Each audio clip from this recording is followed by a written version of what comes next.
어떤 율법 교사가 일어나 예수를 시험하여 이르되 선생님 내가 무엇을 하여야 영생을 얻으리이까. 예수께서 이르시되 율법에 무엇이라 기록되었으며 내가 어떻게 읽느냐. 대답하여 이르되 내 마음을 다하며 목숨을 다하며 힘을 다하며 뜻을 다하여 주 너의 하나님을 사랑하고 또한 내 이웃을 내 자신같이 사랑하라 하였나이다. 예수께서 이르시되 내 대답이 옳도다. 이를 행하라. 그러면 살리라 하시니 그 사람이 자기를 옳게 보이려고 예수께 여짜오되 그러면 내 이웃이 누구니이까? 예수께서 대답하여 가라사대 어떤 사람이 예루살렘에서 여리고로 내려가다가 강도를 만나매 강도들이 그 옷을 벗기고 때려 거반 죽은 것을 버리고 갔더라.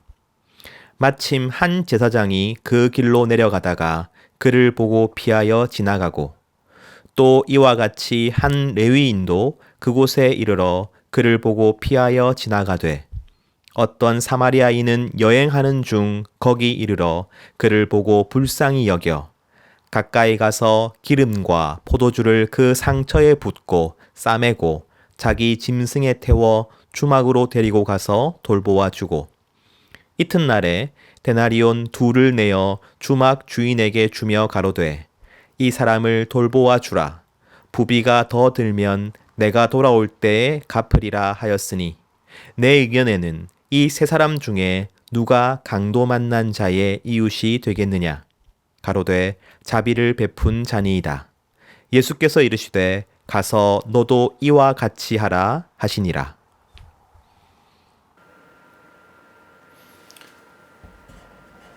지난주 우리는 예수님께서 이미 구원받은 제자들을 가만히 두지 않으시고 그들을 가르치시고 자라게 하시는 이유에 대해서 함께 나누었습니다. 그 이유는 예수님께서 승천하신 후 제자들이 예수님의 역할을 감당해야 했기 때문이었습니다. 하나님 나라의 분리와 영적 전쟁의 승패는 예수님의 사명이셨고 이제 제자들에게 주어질 것입니다. 그리고 예수님은 제자들이 그저 구원받아 천국에 가는 데서 그치는 것이 아니라 영원이라는 시간 동안 최고의 기쁨과 최고의 영광과 최고의 상급을 누리게 되기를 원하셨습니다. 바로 예수님께서 누리시는 기쁨, 예수님께서 받으신 영광, 예수님의 상급을 말이죠. 이 땅에서 예수님의 지위와 역할을 충성되게 감당한 제자들은 예수님이 받으신 것과 똑같은 것을 받아 누리게 될 것입니다.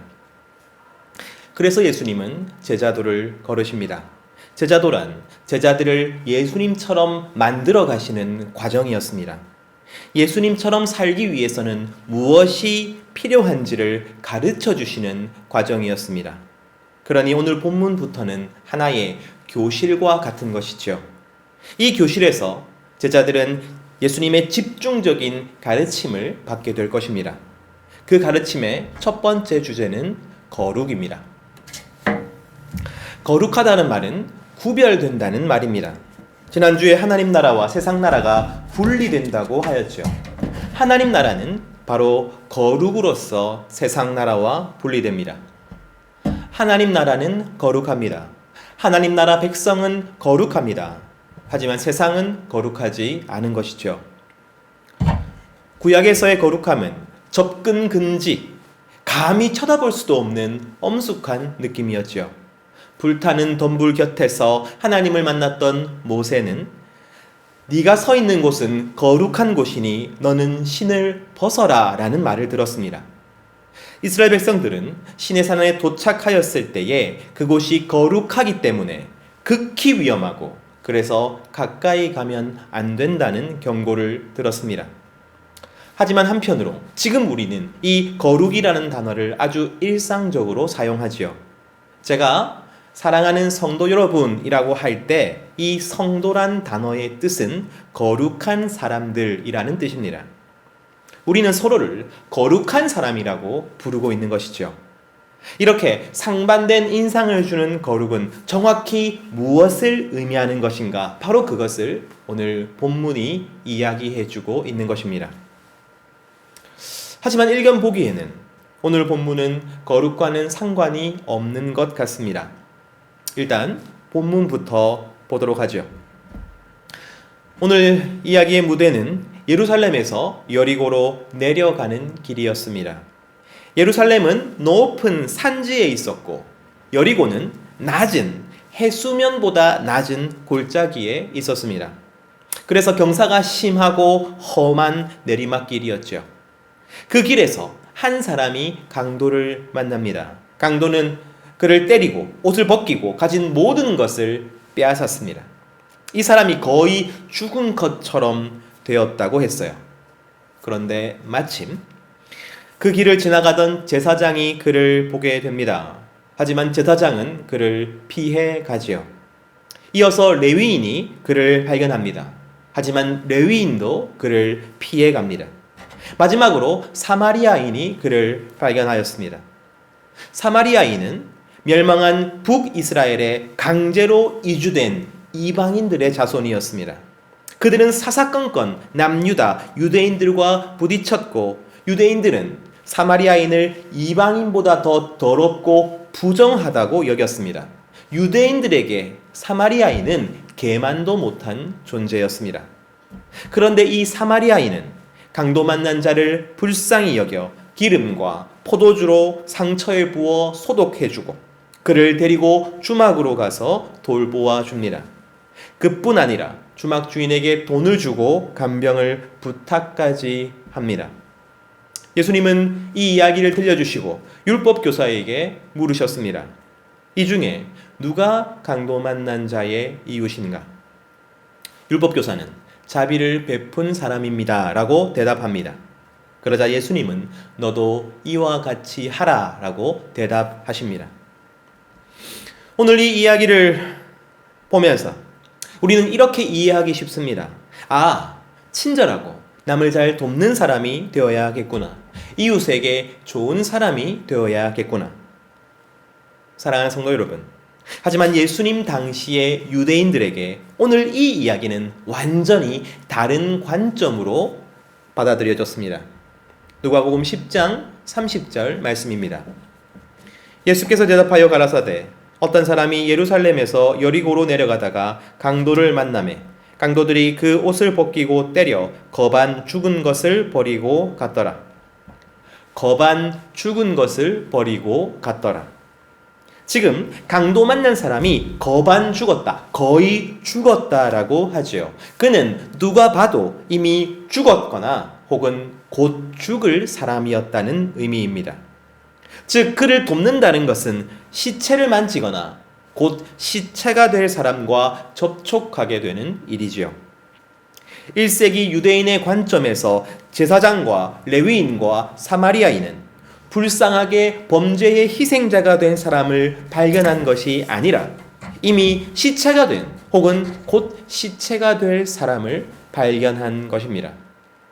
공경에 빠진 사람을 도울 것인가 돕지 않을 것인가의 문제가 아니라 죽은 시체를 만지는가 죽은 시체와 거리를 두는가의 문제인 것입니다. 이것은 자기 자신을 거룩하게 지키는 일이었습니다. 레위기 21장의 말씀을 제가 읽겠습니다. 여호와께서 모세에게 이르시되 아론의 자손 제사장들에게 고하여 이르라. 백성 중에 죽은 자로 인하여 스스로 더럽히지 말려니와 골육지치는 부모와 자녀와 형제나 출가하지 아니한 처녀인 친자매로 인하여는 몸을 더럽힐 수 있느니라. 레위기 21장 11절에는 이런 말씀이 있습니다. 어떤 시체든지 가까이 말지니. 오늘 본문의 제사장과 레위인이 강도 만난 자를 그냥 지나쳐 간 것은 그렇다면 무엇 때문입니까? 그들이 귀찮았기 때문이 아닙니다. 그들이 이기적인 사람이어서가 아닙니다. 제사장과 레위인은 성전에서 제사를 드리고 성전의 여러 가지 임무를 맡아보는 사람이었습니다. 즉 누구보다도 거룩해야 하는 사람인 것이죠. 그러므로 시체처럼 보이는 그 어떤 사람에게도 다가가서는 안 되는 것입니다. 만약 지금 죽은 것이 아니라 하여도 그 사람을 부축하고 혹은 그 사람과 함께하는 도중에 만약 이 사람이 죽어버린다면 그것은 자기 자신을 부정하게 만드는 일이 되는 것입니다. 그러므로 제사장과 레위인은 이기적이거나 나쁜 사람이 아니라 도리어 거룩함을 지키고자 한 사람인 것이죠. 사랑하는 성도 여러분, 우리는 제사장과 레위인을 덮어놓고 비난해서는 안 됩니다. 적어도 이들의 행위 앞에서 나는 얼마나 거룩함을 추구하고 있는지 돌아보아야 합니다. 내 삶 가운데 거룩을 추구하는 것은 어떤 우선순위에 있는지를 돌아볼 수 있어야 합니다. 거룩한 생각, 거룩한 말, 거룩한 행동, 거룩한 습관을 지키는 것이 내게는 얼마나 중요한 일입니까? 다시 말씀드립니다. 하나님 나라는 거룩으로 분리되는 것입니다. 하나님 나라 백성으로서 가장 중요한 의무는 바로 거룩한 삶을 사는 것입니다. 레위기 11장 45절 말씀입니다. 나는 너희의 하나님이 되려고 너희를 애굽 땅에서 인도하여 낸 여호와라. 내가 거룩하니 너희도 거룩할지어다. 거룩은 하나님의 속성 가운데 가장 중심이 되는 요소이며 성도에게 주신 가장 엄중한 명령입니다. 그러므로 모든 성도는 거룩함으로써 세상과 구별되어야만 합니다. 하지만 오늘 본문은 예수님께서 생각하시는 거룩과 유대인들이 생각하는 거룩이 다르다는 것을 보여줍니다. 유대인들은 자기 자신의 경건과 금욕과 선행 그리고 율법을 준수하는 것으로 거룩해진다고 믿었습니다. 그래서 거룩하기를 원하는 유대인들은 부정한 모든 것들과 멀리 떨어졌습니다. 바로 그것이 율법이 요구하는 것이었기 때문이죠. 부정한 동물을 먹지 않았습니다. 죽은 사체를 멀리하였습니다. 나병 환자, 피 흘리는 자와 같은 부정한 자와 함께하지 않았습니다. 세리와 창기들을 멀리하였습니다. 그뿐만이 아니었죠. 그들은 율법을 하나라도 범하지 않기 위하여 율법의 내용을 세세하게 규정하는 율법의 울타리, 장로들의 전통을 만들었습니다. 예를 들면 안식일에 일을 한다는 의미는 어느 정도의 무게를 들고 어느 정도의 거리를 걷는 것을 뜻한다. 그것을 넘어가면 안식일을 범하는 것이다. 이러한 세부 규칙들을 만든 것이죠. 그래야 어떤 경우에도 율법을 어기지 않을 수 있으니까요. 그리고 혹시라도 자신이 이 울타리를 넘어가는 경우를 대비해서 추가적인 경건과 선행을 쌓았습니다. 기도와 선행과 금식이 바로 그것이었습니다. 일주일에 2번 이상 반드시 기도를 하고 월요일과 목요일은 금식을 실천하였습니다. 절기마다 빠지지 않게 예물을 드렸지요. 이 모든 행위가 자신을 거룩하게 만든다고 믿었습니다. 즉, 오늘 비유 가운데 제사장과 레위인은 정확히 유대인이 추구하는 거룩이 무엇인지를 우리에게 보여줍니다. 그들은 율법을 지키는 행위가 자신을 거룩하게 만든다고 믿었습니다. 하지만 오늘 예수님은 철저하게 율법을 지키고 금욕과 경건과 선행을 실천하는 것이 거룩이 아니라고 말씀하십니다. 그것으로는 영생을 얻지 못한다고 말씀하십니다. 어디에 그런 말씀이 있을까요? 오늘 본문은 선한 사마리아인의 비유만이 아닙니다. 우리가 살펴야 할 것은 예수님과 율법 교사의 문답 전체입니다. 오늘 본문 가운데 율법 교사의 첫 번째 질문이 무엇이었습니까?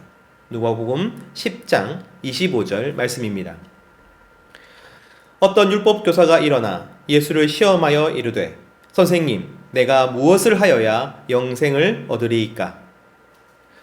내가 무엇을 하여야 영생을 얻으리이까? 이미 그는 알고 있습니다. 바로 거룩이 영생을 얻게 하는 것입니다. 그는 거룩이라는 답을 알고 있으면서도 짐짓 예수님을 시험하기 위해 질문하였던 것입니다. 그러니 이 질문은 이러한 의미입니다. 당신은 거룩이 도대체 무엇이라고 생각합니까? 안식일에 사람을 고치고 세리와 창기와 함께 먹고 마시며 부정한 자와 죽은 자를 만지는 것을 서슴지 않는 예수님에게 어디를 봐도 거룩해 보이지 않는 예수님을 시험하기 위한 질문인 것이죠.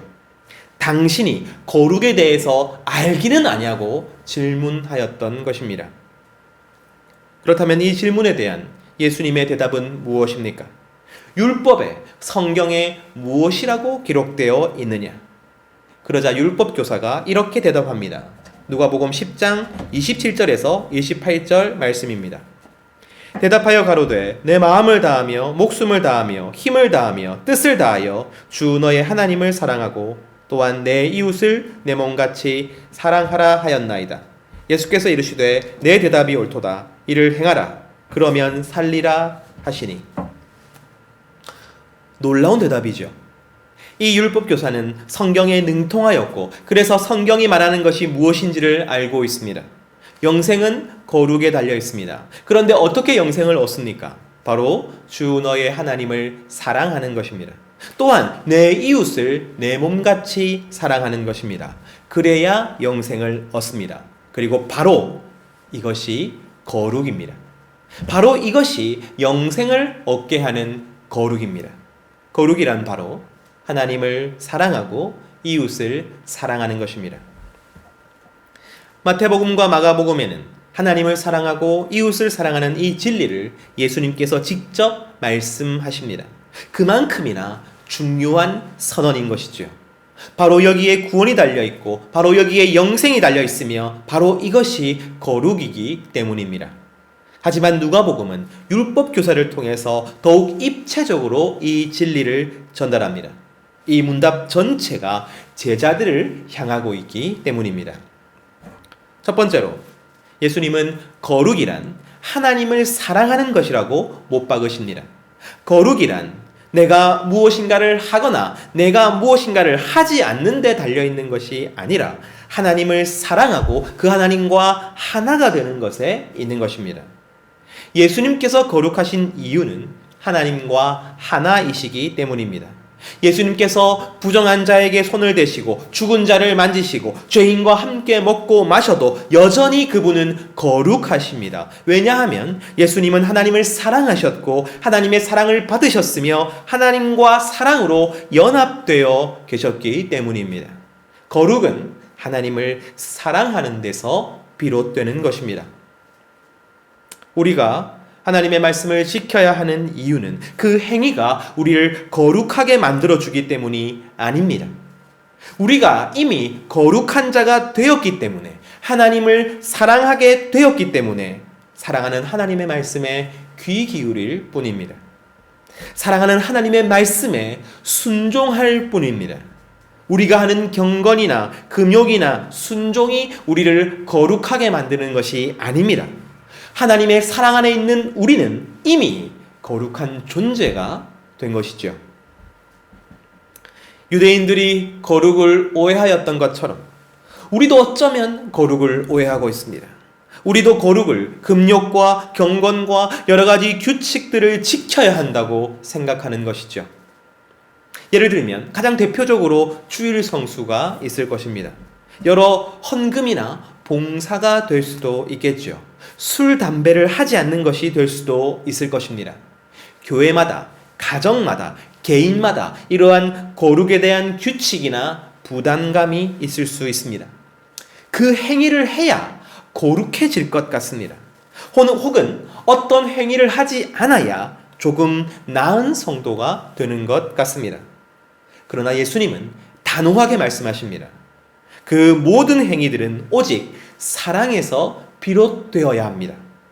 내가 사랑하는 하나님의 마음을 기쁘게 해드리고 싶어서, 내가 사랑하는 하나님을 닮고 싶어서 행동해야 하는 것이지요. 그리고 거룩의 가장 두드러지는 특징이 이어집니다. 이번에도 율법교사가 큰 역할을 하였습니다. 비록 그는 알지 못했지만 말이죠. 율법교사는 자신을 내세우기 위하여 이렇게 질문합니다. 누가복음 10장 29절 말씀입니다. 그 사람이 자기를 옳게 보이려고 예수께 여짜오되 그러면 내 이웃이 누구니이까?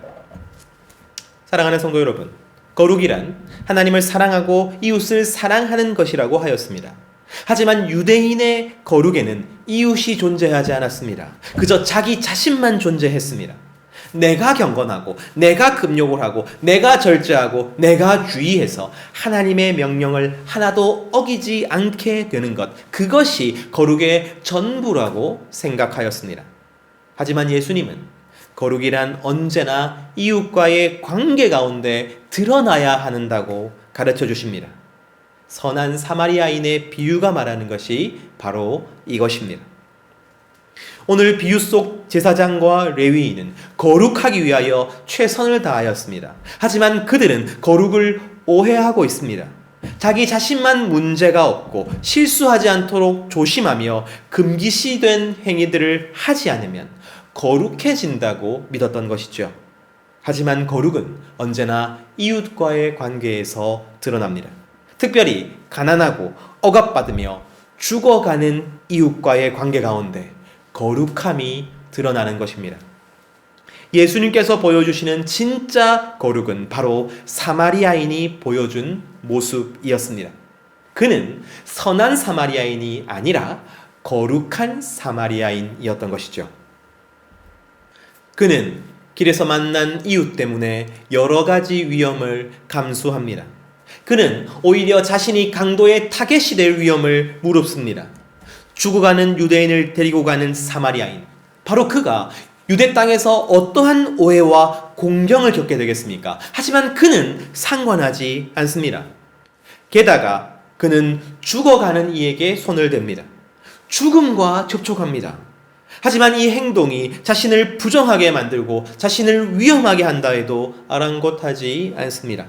자신이 그 어떤 대가를 치르게 된다고 해도 상관하지 않습니다. 사마리아인은 강도 만난 이웃을 돕습니다.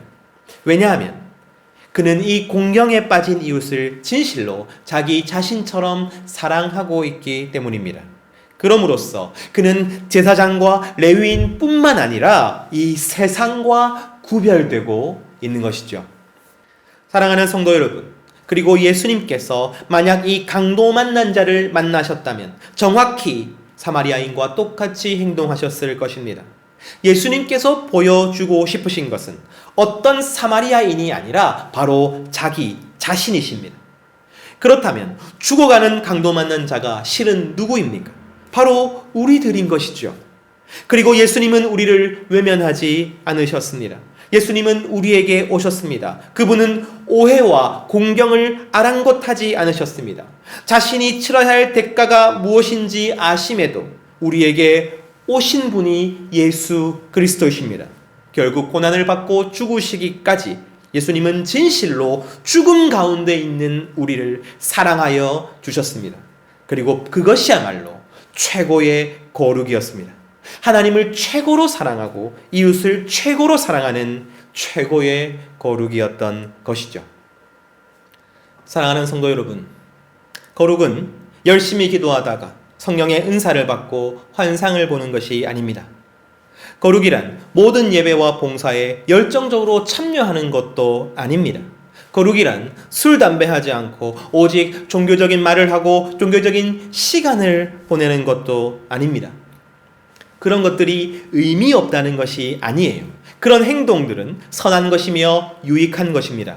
하지만 그 모든 행위가 결국 나를 향하고 있다면, 내가 얼마나 경건한가, 내가 얼마나 금욕을 실천하는가, 내가 얼마나 말씀을 잘 지키는가에 집착한다면 그것은 거룩과는 상관없는 내 의에 불과합니다.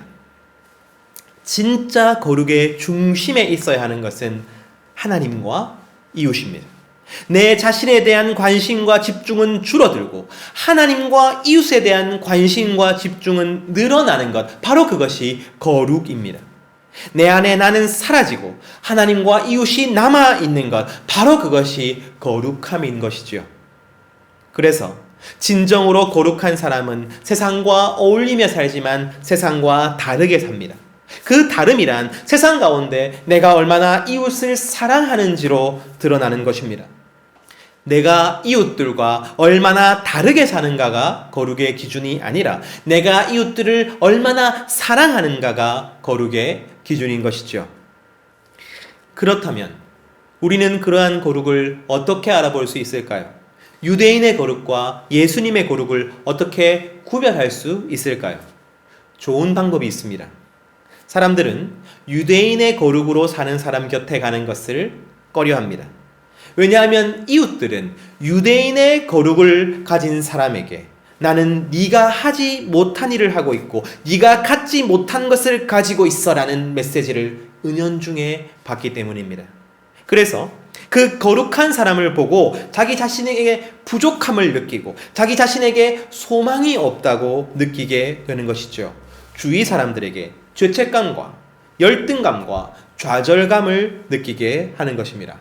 그래서 유대인의 거룩을 가진 사람들 곁에는 사람이 없습니다. 하지만 예수님의 거룩으로 사는 사람 곁에 있는 이들은 자기의 실제 모습과는 관계없이 자신에게 희망이 있다고 여깁니다. 분명 자신과는 다르게 살고 있는 거룩한 사람이지만 이 사람이 자신을 지지하고 자신을 돕기 원한다고 느낍니다. 그래서 나와 다른 사람임에도 불구하고 그와 친구가 되고 싶은 것이죠. 진정 거룩한 사람은 상대가 자기 자신에 대해서 나쁘게 느끼게 만드는 대신에 더 좋게 생각하게 만듭니다. 그들로 인하여 나는 자신의 현실을 더욱 깨닫게 되지만 동시에 그럼에도 불구하고 자신에게 희망이 있다고 느끼게 해줍니다. 저를 보세요. 제가 바로 그렇게 다시 살아난 인생입니다. 참된 거룩함은 바로 그 희망의 예시를 보여주는 것이죠. 자신을 바꾸어 주셨고 지금도 함께 하시는 하나님을 보여주는 것입니다. 종종 사람들은 교회를 좀 더 거룩한 곳으로 만들고자 여러 가지 방법들을 제시합니다. 하지만 그 방법들이 때로는 사람들을 교회 안으로 들어오지 못하게 하고 오히려 교회 안에 있는 사람들을 밖으로 내보내는 일일 때가 많습니다.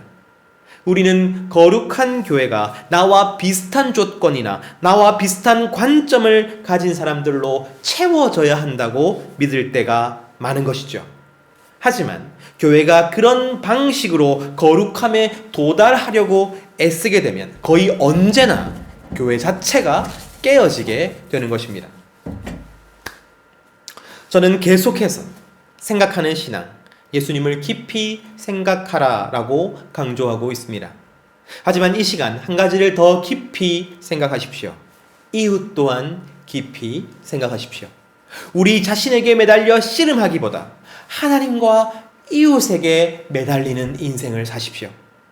특별히 우리 이웃들이 사는 곳이 어떤 곳이고 그들이 처한 공경이 무엇이며 그들이 우리에게 요청하는 것은 무엇이며 그들이 좀 더 인간답게 살도록 우리가 도울 일은 무엇인지를 깊이 생각하기 원합니다.